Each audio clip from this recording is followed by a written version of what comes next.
പ്രിയ പ്രേക്ഷകർക്ക് സീരിയൽ ന്യൂസിലേക്ക് സ്വാഗതം. കൂടുതൽ സീരിയൽ ന്യൂസുകൾ അതിവേഗം ലഭിക്കുന്നതിന് ഈ ചാനൽ സബ്സ്ക്രൈബ് ചെയ്യുക. ബെൽ ഐക്കൺ മറക്കാതെ ക്ലിക്ക് ചെയ്യുക. വീഡിയോ ഇഷ്ടമായി എങ്കിൽ ലൈക്ക് ചെയ്യാൻ മറക്കരുത്.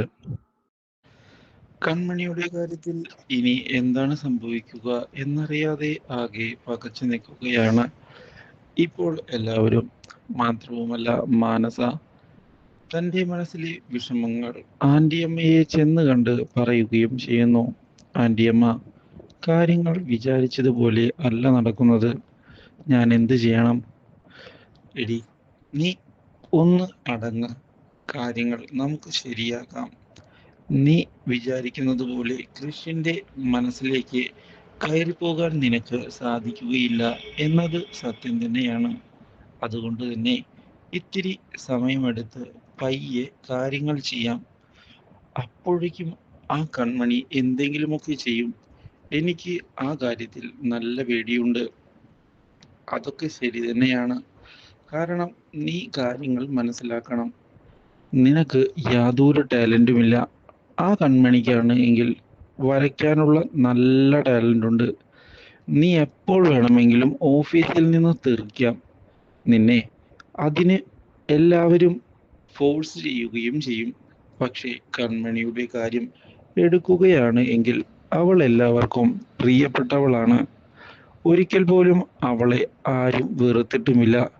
ടാലന്റിന്റെ കാര്യം പറയും വേണ്ടല്ലോ. നീ അവളെ കൊണ്ടല്ലേ വരപ്പിക്കാറ്. പിന്നെ സൗന്ദര്യത്തിന്റെ കാര്യം, നിങ്ങൾ രണ്ടുപേരും നിൽക്കുകയാണ് എങ്കിൽ ആദ്യം എല്ലാവരും ശ്രദ്ധിക്കുന്നത് കൺമണിയെ തന്നെയായിരിക്കും. സൗന്ദര്യത്തിന്റെ കാര്യത്തിൽ അവൾ തന്നെയാണ് മുൻപന്തിയിൽ. ആന്റിയമ്മ, എന്തൊക്കെയാ ഈ പറയുന്നേ? എന്നെ സന്തോഷിപ്പിക്കാൻ ശ്രമിക്കുന്നതിന് പകരം എന്നെ തളർത്തുകയാണോ?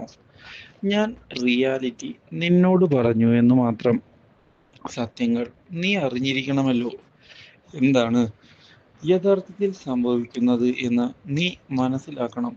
അല്ലാതെ വെറുതെ എടുത്ത് ചാടിയിട്ട് ഒരു ഉപകാരവുമില്ല. നമ്മൾ കൃഷിന്റെ കാര്യത്തിൽ ഇതേ സ്ട്രാറ്റജി തന്നെയാണ് ഉപയോഗിക്കേണ്ടത്. വെറുതെ എടുത്തു ചാടി കാര്യങ്ങൾ ചെയ്യരുത്. ബുദ്ധിപൂർവമായ നീക്കങ്ങൾ. എന്നാൽ മാത്രമേ നിനക്ക് ഈ യുദ്ധത്തിൽ വിജയിക്കാൻ പറ്റൂ. മനസ്സിലായോ? നമുക്ക് അതുകൊണ്ട് പതിയെ കാര്യങ്ങൾ നീക്കാം. ഞാനുണ്ട് കൂടെ. ഒരു വിധത്തിലും നീ പേടിക്കണ്ട എന്നാണ് എനിക്ക് പറയാനുള്ളത്. ശരി ആന്റിയമ്മ. എന്നാൽ ഇതേ സമയം വരുൺ തൻ്റെ സ്ട്രാറ്റജി മാറ്റിയിരിക്കുകയാണ്. ഫോൺ ചെയ്യുകയാണ് ധനലക്ഷ്മിയെ. വരുൺ മോനെ, എന്താടാ, എന്തൊക്കെയുണ്ട് വിശേഷം? വരുൺ മോനെന്നോ? ഇനി ഒരിക്കൽ പോലും നിങ്ങൾ എന്നെ അങ്ങനെ വിളിച്ചു പോകരുത്. എനിക്ക് മടുത്തു കഴിഞ്ഞു. ഞാനിനി ഒരു കാര്യം പറഞ്ഞേക്കാം നിങ്ങളോട്. എനിക്ക് തരാനുള്ള തുക അത് എത്രയും പെട്ടെന്ന് തന്നെ തന്നു തീർത്തോണം. എന്നിട്ട് എൻ്റെ വീട്ടിൽ നിന്ന് പടി ഇറങ്ങിക്കോണം. എന്ത്? നീ എന്തൊക്കെയാടാ പറയുന്നേ?